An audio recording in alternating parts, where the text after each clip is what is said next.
Halo teman-teman sekalian, selamat pagi. Berbahagia sekali hari ini di edisi kedua saya Kaberto bisa berjumpa dengan Anda dalam kondisi yang begitu luar biasa. Teman-teman sekalian, kemarin kita berbicara tentang strategi sederhana bagaimana caranya meningkatkan rasa percaya diri atau self confidence. Pada kesempatan ini saya masih berbicara tentang topik yang sama. Teman-teman sekalian, kenapa di luar sana banyak sekali orang yang begitu percaya diri luar biasa? Banyak sekali orang yang kehilangan rasa percaya diri. Mereka merasa diri minder, merasa dari latar belakang sosial ekonomi yang sangat minim sekali, pendidikan mereka yang sangat kecil sekali, dan berbagai alasan lainnya.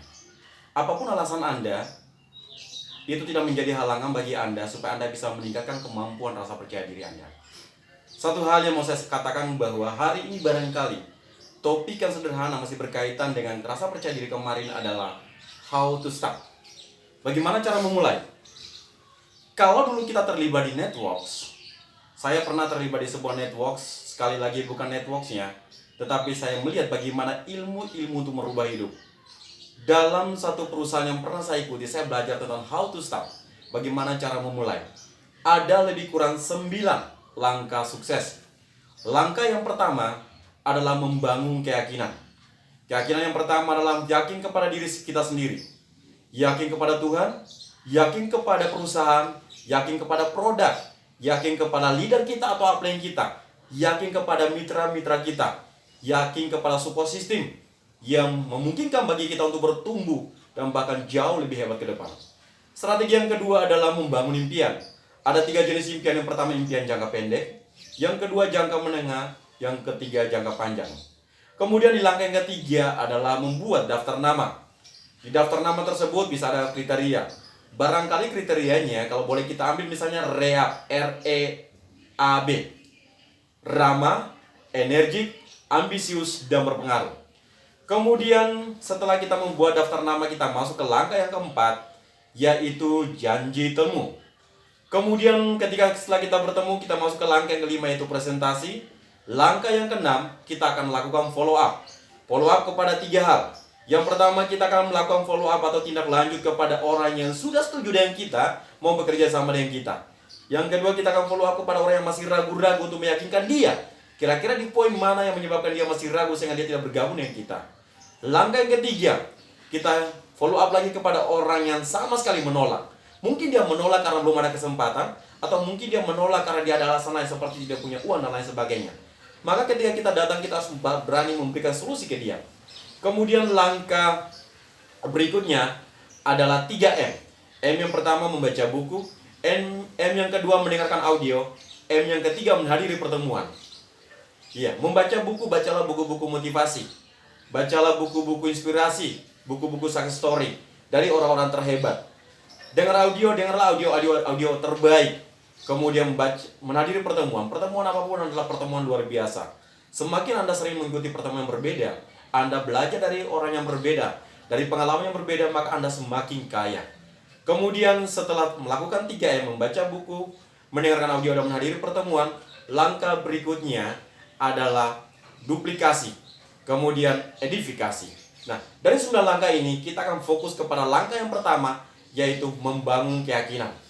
Sahabat-sahabat sekalian, berbicara tentang keyakinan adalah sebetulnya berbicara tentang kesadaran diri kita. Siapa diri kita? Banyak sekali orang down. Saya juga dulu pernah merasa down.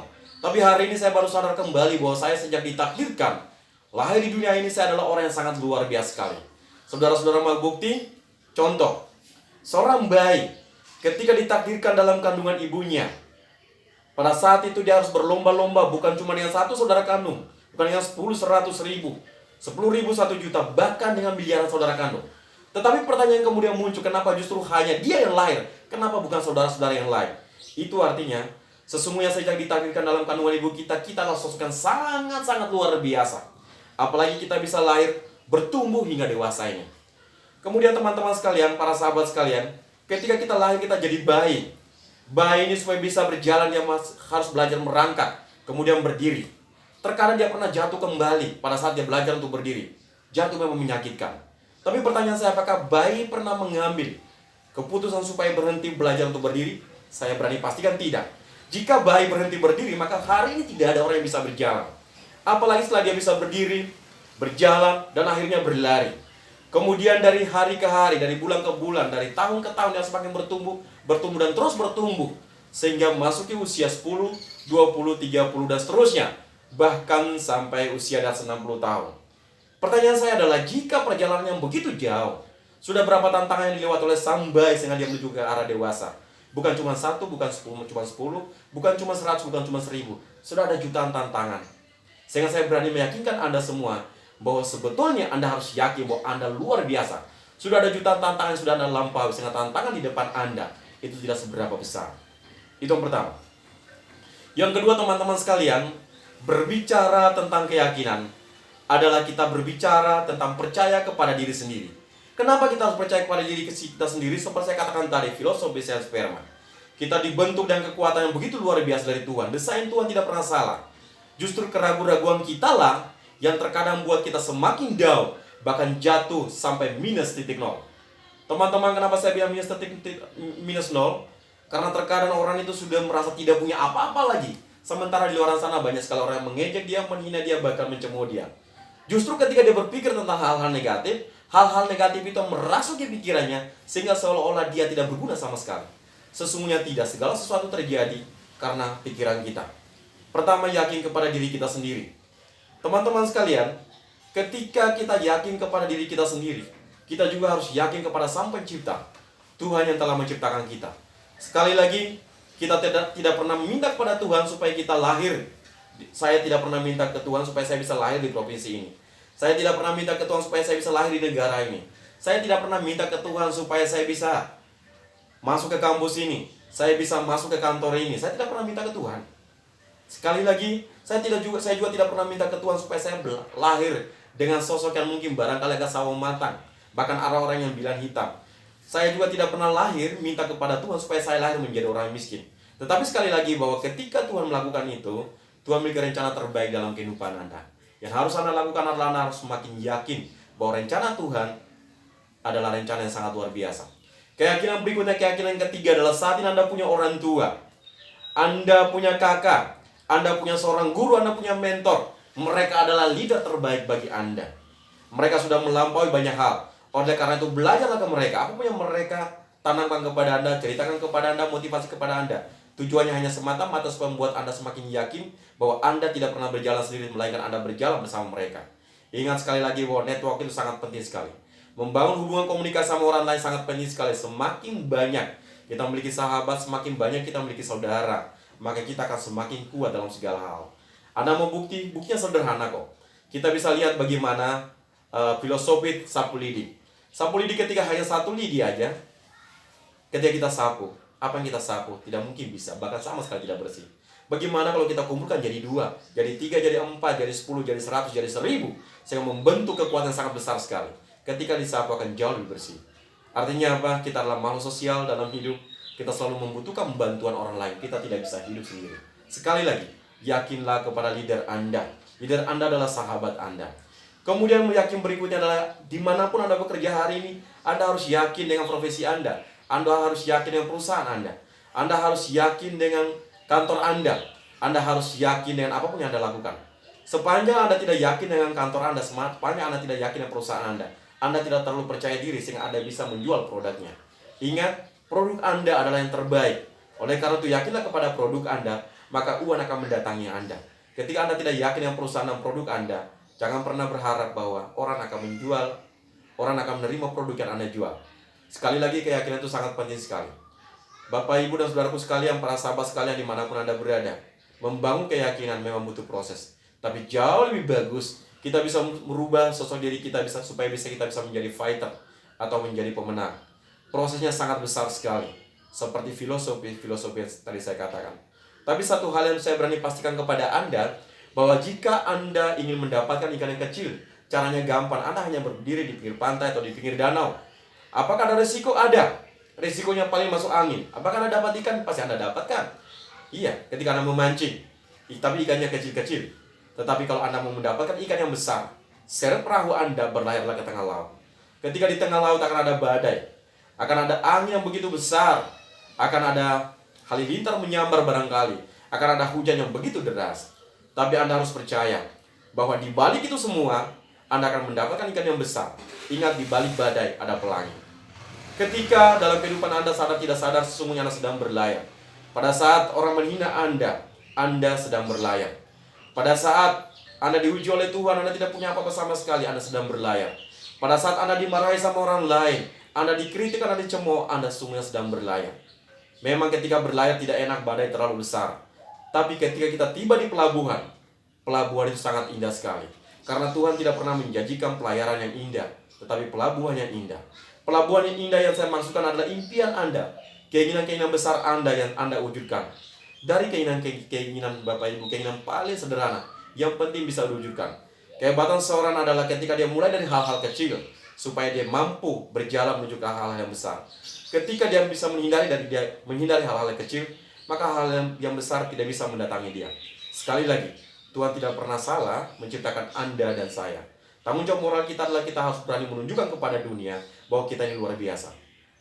Barangkali Anda pernah sakit hati, saya juga pernah sakit hati. Tetapi sekali lagi, untuk membalas sakit hati kita, bukan membalas dengan cara yang sama. Kita harus membalas dengan prestasi. Bungkam mulut setiap orang yang pernah mencemooh kita. Bungkam mata setiap orang, tutup mata setiap orang supaya mereka berjalan menunduk di hadapan kita dengan prestasi dan kelebihan-kelebihan kita. Sekali lagi saudara-saudaraku, berusahalah dari hal-hal kecil. Tingkatkan rasa percaya diri kita. Sehebat apapun Anda ketika Anda tidak percaya diri, pada saat Anda tampil di hadapan orang lain, Anda pasti grogi. Anda pasti merasa orang lain jauh lebih hebat dari Anda. Ketika itu terjadi, maka apapun kemampuan yang ada dalam pikiran Anda bisa hilang seketika. Sekali lagi, Anda adalah apa yang Anda pikirkan. Kalau Anda pikirkan Anda sanggup, Anda pasti sanggup. Anda berpikir bahwa Anda tidak mampu, Anda pasti tidak mampu. Salam dari saya, Kaberto, untuk Anda semua. Sekali lagi, rasa percaya diri sangat penting dalam kehidupan seorang. Semakin Anda tidak percaya diri, maka masa depan pun jauh dari Anda. Oleh karena itu, berjalanlah dengan para sahabat semua. Seringlah ikut seminar motivasi, seringlah baca buku-buku motivasi, success story, dan seterusnya. Seringlah mendengarkan audio. Rumus sukses cuma 2. Dengan siapa Anda bergaul, buku apa yang Anda baca. Kalau Anda bergaul dengan orang-orang motivasi, orang-orang yang terinspirasi dalam kehidupannya, orang-orang yang selalu berpikir tentang hal positif, maka Anda juga akan berpikir seperti mereka. Anda bergaul dengan politikus, Anda berpikir Anda harus jadi politikus. Anda bergaul dengan pejabat, Anda berpikir Anda harus jadi pejabat. Anda bergaul dengan seorang YouTuber, Anda ingin jadi YouTuber. Anda bergaul dengan artis, Anda ingin menjadi artis. Anda bergaul dengan seorang motivator, Anda ingin menjadi seorang motivator. Anda bergaul dengan pengusaha, Anda ingin menjadi pengusaha. Anda bergaul dengan seorang guru, Anda ingin menjadi seorang guru. Dan sekali lagi, dengan siapa Anda bergaul akan menentukan masa depan Anda. Lagi-lagi, buku yang Anda baca. Bacalah buku-buku inspirasi. Bacalah buku-buku inspirasi setiap saat. Anda bisa baca dimanapun. Luangkan waktu Anda. 5-10 menit asal ada yang bisa Anda baca, itu sangat luar biasa. Datanglah ke perpustakaan. Datanglah ke Gramedia. Di sana Anda akan menemukan hal-hal yang begitu luar biasa. Sekali lagi, tingkatkan rasa percaya diri Anda. Mulai hari ini, pakailah kacamata kuda. Sehingga ketika Anda berjalan lurus di depan. Memang betul bahwa betapa menyakitkan pada saat Anda membuka telinga Anda dan mendengarkan komentar-komentar negatif di luar sana. Tapi sekali lagi, Anda adalah pemain dalam kehidupan ini. Orang-orang di luar sana, mereka itu seperti permainan sepak bola. Mereka adalah komentator. Komentator terkadang jauh lebih hebat dari pemain. Sementara Anda adalah pemain dalam kehidupan ini. Percayalah pada diri Anda, percayalah kepada Tuhan Anda, percayalah apa yang diberikan oleh Tuhan kepada Anda. Maka saya berani pastikan kepada Anda, kesuksesan perlahan-lahan menampiri Anda. Genggam baik-baik kesuksesan tersebut, kemudian ceritakan dan lakukan yang terbaik dalam kehidupan Anda. Sahabat-sahabat sekalian, itu yang bisa saya bagikan dalam edisi kali ini. Masih berkaitan dengan rasa percaya diri kemarin. Semoga tips sangat sederhana ini bisa membantu Anda, membuat Anda lebih percaya diri, sehingga Anda bisa berani tampil dimanapun. Ingat, Anda adalah ciptaan Tuhan yang terbaik. Berlian tetaplah berlian, Anda adalah berlian. Tapi supaya bisa bernilai mahal itu harus diproses. Ketika diproses itu memang tidak menyenangkan, sangat menyakitkan. Tapi sekali lagi, ketika Anda menjadi berlian, dibuang di selokan sampah sekalipun, nilai Anda tidak pernah turun. Terima kasih, salam dari saya Kaberto. Sampai jumpa kembali di episode berikutnya. Tuhan bersama Anda. Terima kasih.